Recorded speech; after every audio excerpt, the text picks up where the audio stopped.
Welcome back to Heights of Healing. In today's episode, we'll be exploring how to heal from life tough challenges and rediscover joy and purpose. Sometimes when we go through difficult transitions, whether it's a career change, a loss, or a shift in a relationship, it can feel like we're stuck and unsure how to move forward. Today, we're going to talk about how to navigate those moments and reclaim your emotional well-being. I'm thrilled to have a guest with us today who is an expert in helping people do just that.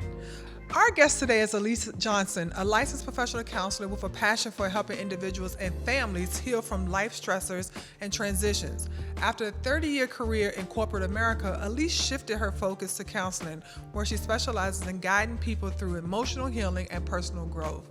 She combines cognitive behavior therapy, reality therapy, and EMDR, eye movement desensitization reprocessing therapy to help clients break free from negative thinking and reach their full potential. I'm so excited to dive into this conversation. Alease, welcome to Heights of Healing. Well, thank you for having me. So tell me, Alease, and thank you for being here. Tell me, what inspired you to shift from corporate America to counseling, and how has that shaped your work? So I made the shift because I had a good friend that I used to talk to all the time, and I was always helping her process through her issues and what have you. And so she said, you do this for free. Why not just go to school and do it? And at first I was intimidated because I would have to do it online because I started my education later on in life due to having children. And so I decided to make that shift. And because she was in IT, she committed to helping me along that process. So I made that shift for that reason because my girlfriend encouraged me to do so. But it was always natural for me. I was always coming to someone's rescue as a child and trying to defend them and what have you. And so then just being able to use my God-given gift to be able to strengthen other people was just one of those natural things and just what I had a passion for. That's great. That's great to hear. Do you feel like, in a sense, it was your calling? Oh, absolutely. It's like that nudge. It was that nudge. And the thing that reconfirms that each and every day for me is that when I show up to work, I don't need someone to force me to do my job because it's just innate. It's just like, this is what I love to do. And I don't feel like I'm working. I feel like I'm really in my purpose and serving as I should. Yes. And with your purpose, what do you think your purpose is? What do you define your purpose as being, especially when being in a helping world and healing people? Well, as you mentioned, EMDR. So I came across EMDR, and what that does is help heal what's trapped in the body, right? So cognitive therapy talks about what's in the head. What we forget to deal with is what's trapped in the body, right? And so when I found that just gave me a whole different level or different tool to help people. Because there's so many hurting people. And what I find is people get hurt as children. Mm-hmm. Children grow up to be adults, and then they function in their hurt without even knowing it. And if I could help one adult be set free from that and be able to live their purpose, then it's all worth it. Absolutely. And EMDR is something that's fairly new. I know that they have started using, especially with trauma-informed clients as well as substance use clients. Can you give me like an example of something that you may do during EMDR? So EMDR is 8 phases. The first phase is history taking, right? So I want to know everything there is that you have experienced as traumatic. The thing that I love about EMDR, it does just what the brain has been created to do. So as we're processing, we get into working through your trauma, the brain has a way of mapping and connecting traumatic events. So when we start processing it, what the brain will do is go and pull in information that you didn't even think was connected. But at the end of that, we can get to the root cause of what has happened to you and help you re-script your core belief. Great. That sounds so wonderful and so helpful. Tell me, how do you integrate spirituality and therapy into your counseling sessions? I would probably say, how do I integrate counseling into my spirituality? Because that's always first. Correct right? me. Okay. No, it's not. So I am who I am. I can't get outside of that. I'm a Christian, unapologetic. And so when I get the opportunity to use other things to incorporate into my Christian life to bless others. You don't have to believe what I believe, and I respect that. But when I get the opportunity to do that, and I know behind the scene that I got all of this power working on my behalf to help you, it's a win-win situation. Yeah, that's wonderful, because it also make you feel as though you are helping people in your light, in your way, and giving them the utmost therapeutic processes from each end. Right. So, Alease, can you elaborate a little bit more of how you apply saving ones at risk to your practice and your therapeutic processes? So saving ones at risk, let me tell you how it came about. So I came up with saving at one and risk. And I was like, I remember sitting at the kitchen table and I was like, okay, God, you're gonna have to give me this aid because it's not making sense to me. And he said, at risk. And so then I was like, it makes sense, trauma at risk, because these are at-risk people. And oftentimes, if you don't help them or you don't catch them, where that could lead to could be very detrimental for their well-being. And so each time that I sit across from someone, I'm trying to think about how can I save you from what you're at risk? Well, it's not me, it's God working through me. But how can I save you from that? How can I show you that what happened to you, it's not what was intended for you? And if I can do that and help you, then I've done my job. Absolutely. So in this model, tell me how family systems and family therapy play a role in how you help others. So we are a community of people, whether we like it or not. That's who we are. So if I'm able to help one person in the family and the family system is able to see that, oh, wow, that one person got help, then that's going to resonate throughout the family, right? And it's going to help the entire family to heal just by one person healing. And so whether it's them healing as a result of, I see your transition and that's good enough for me, or let me go get what you got. Do you find it challenging for both sides of the family members to be on board with that? Or do you feel like you got to push more from one family member to the next? So I think it's an individual thing, right? So yes, can it affect the family? Absolutely. However, you cannot stop your healing because someone else isn't there. Because not everybody's going to be in the same place at the same time. Not everybody's going to want the same thing at the same time. But what you've got to now determine is that this is your time for healing. And oftentimes when people have been traumatized, right, it's usually due to someone else injuring them. And so it's really hard to get them to see, first of all, that they are worth healing. And so therefore, no, I don't encourage them necessarily to wait for the next person because it just may not be their time. Yeah. So it may be a little bit more challenging when it comes to family relations and trying to deal with trauma, because like you said, it's more individualized. It's that person's trauma and they have to be able to move through their trauma at their own time, not someone else's time or not someone else's pace. Right, because oftentimes it could be a family member that caused the trauma. And so now if I am the offender, I'm not ready to process this. I'm not ready to admit that I am the reason for your pain. Yeah. So I may not be ready, but that's okay. You don't have to be ready for me to heal. Absolutely. And everyone timetable is different. Everyone moves that goalpost at a different pace depending upon their level of comfortability. Tell me, what do you think are the biggest challenges or the biggest hurdles individuals may go through when they're trying to regain trust after they've been traumatized? So they have distorted thinking, right? And so now they're thinking, I'm not worthy, it was my fault. It's getting through all of that. Because a lot of times when this happens, it's in the formative years, right? And so if someone you trust is the one who has hurt you, then that causes internal conflict. It's like, wait a second, I should be able to believe this person, but this is the same person that hurt me. And then if I start to heal and I tell the story, how's it going to harm them? Because that's not my intent. So it's that internal conflict that they constantly fight against. And once part of the EMDR is getting to the core of it and changing your belief. So you used to have this negative thought about what happened. So now how do we change it? It was my fault. To no, I wasn't a bad child. It wasn't my fault.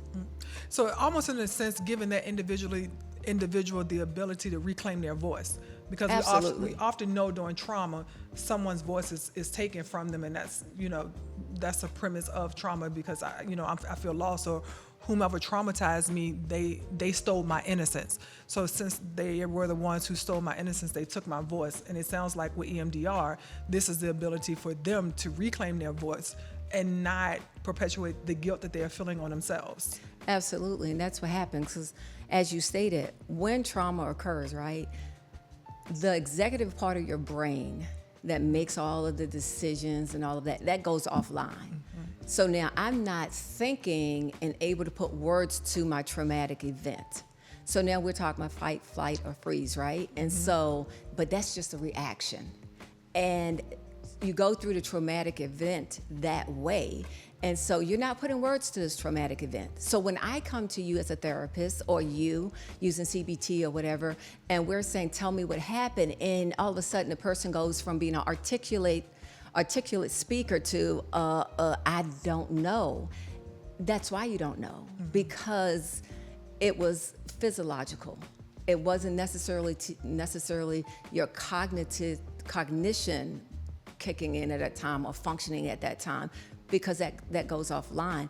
See, what EMDR does is clear it up, help you be able to get back in touch with what happened from a distance almost, and then you can put words to it. That's great. That's very important for someone to be able to know and understand, especially that particular part with EMDR, to let them know that, hey, you have a behavioral response and then you have a cognitive response, and you got to understand which one is leading the other, because that's how you get towards individual healing. Absolutely. So you mentioned joy and healing in your practice. Tell me, how do you integrate joy and healing when you are working individually with your clients? So if you also read on in my bio, it talks about beauty for ashes. Okay. Right? So when you're talking about getting to the joy, before you get to the joy, you probably have had some ashes in your life, some ruin, some things that you prefer not to have happened. But what I try to do is create that hope that you can get to that joy, you can recover. And God being a restorer of the breach, right? So those things that have happened to you, He's able to restore, He's able to give back time, and He's able to use those ashes to help you create your beauty. Because often it's in the ashes that things are birthed. And I'm sure you, even in your life, you can think about like some of the hardships that you've endured, and how now you can look back and say, wow, as a result of me having experienced this, now I have passion for this. I have passion for people, as to probably why you may even have gotten into this whole field. Absolutely. And another way to reclaim who you are, reclaim yourself, reclaim your voice. Right. EMDR is very interesting, Alease. Can you just tell us some small steps or some small techniques that you can take when applying EMDR? So I'm glad you asked that, because I actually experienced that not too long ago in one of my sessions. And so history taking is the first step, and I've mentioned that before, while there are 7 others, but that's where you start. And in history taking, she became triggered. And so in the moment, I had to stop and go to teaching her a technique so she could calm down. Because the thing with EMDR, it is going to bring up a lot of, let me back up a little bit. I describe it as like a snow globe. So you've got the flakes sitting on the bottom of the globe, right? And it looks beautiful until you shake it up. And then you got all these particles floating around that has resurfaced that you haven't seen in years. And so now it's like, oh my God, you could re-traumatize someone, right? Or you trigger some emotions. So one of the things I did with this individual is, it's called acupressure technique. And the way that works is that you take your hand and you put it like this, and you want to do it with me. Oh, and okay. so, and then you put your thumb here, and you want to apply pressure, moving it in a circular motion. Okay. But you want to slow it down, and you want to almost breathe at that same rhythm, right? And you just do that a couple of times. And so if I was to ask you now, Dr. Height, bring up a situation or event that has happened to you in life that's not too traumatic, just kind of mild, and ask you to recall it. So I want you to do that for me. So bring up something, a mild thought, maybe like somebody cut you off driving home and it just made you hot for a second, right? Frustrated you for a second. That happens often, so we can go with that. Okay. So bring an actual situation up in your mind. Okay. Okay, so you have it, you know the color of the car, you know the whole situation. So while you're thinking on that, what I want you to do is to focus on this acupressure movement, breathing, right? And I want you to apply pressure, enough pressure so you can actually feel it in the web of your hand and think about that situation at the same time. And focus on your breathing. So it matches the rotation of your thumb. And you're thinking about the situation at the same time. Okay? Okay. All right, now stop. Tell me what happened with the situation. I was in a parking lot at Chesterfield Town Center, and I was waiting for a parking space.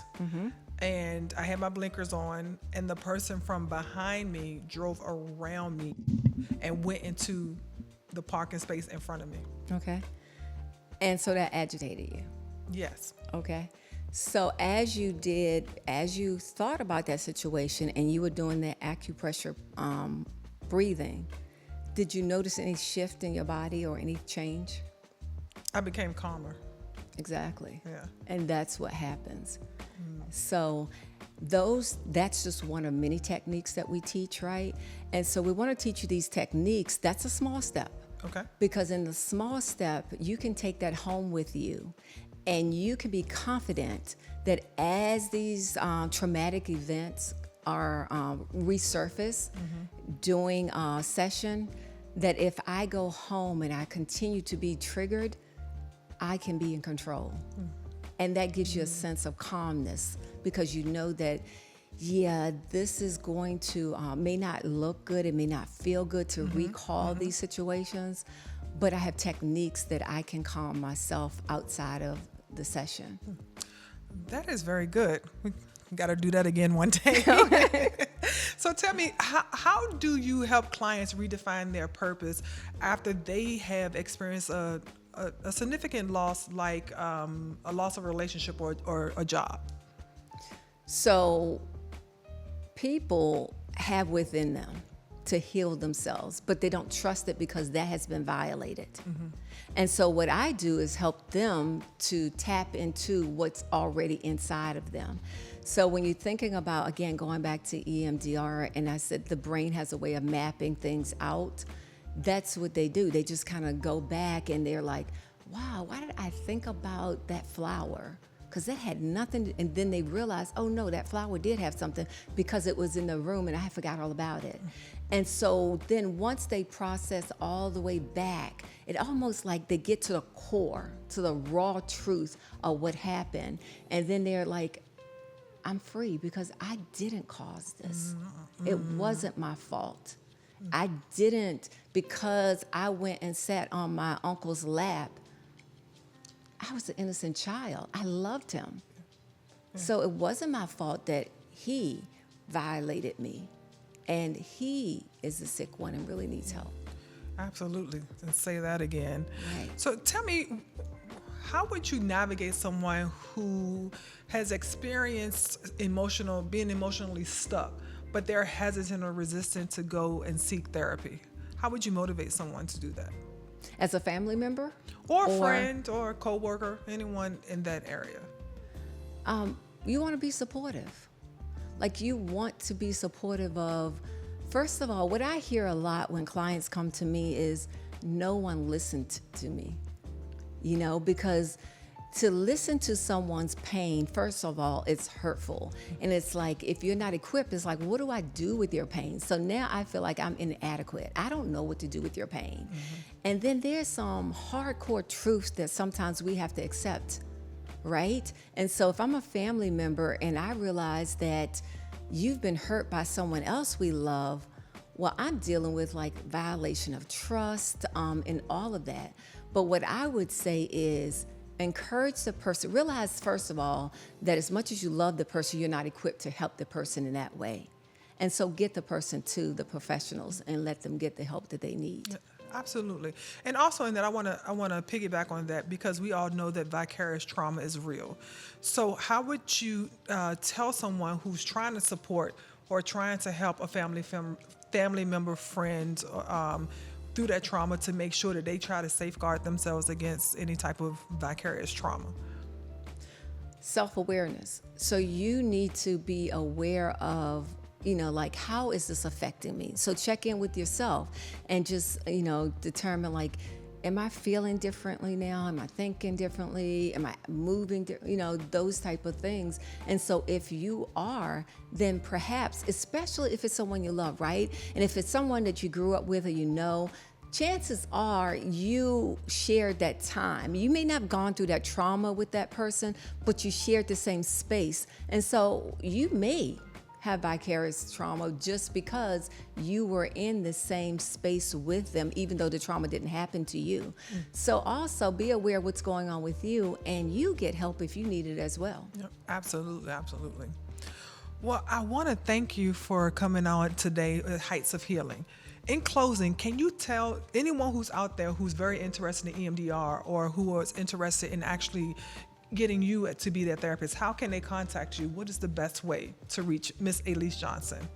So as you said before, I'm saving ones at risk.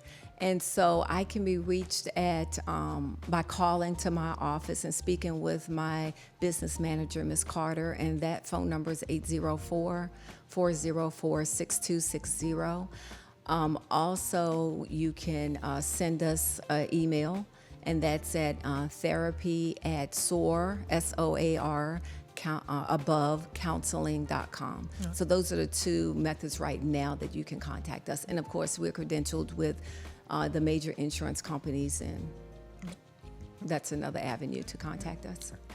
Thank you so much. Thank you so much again, Ms. Alease Johnson, for being a part of this podcast of Heights of Healing. Till next time.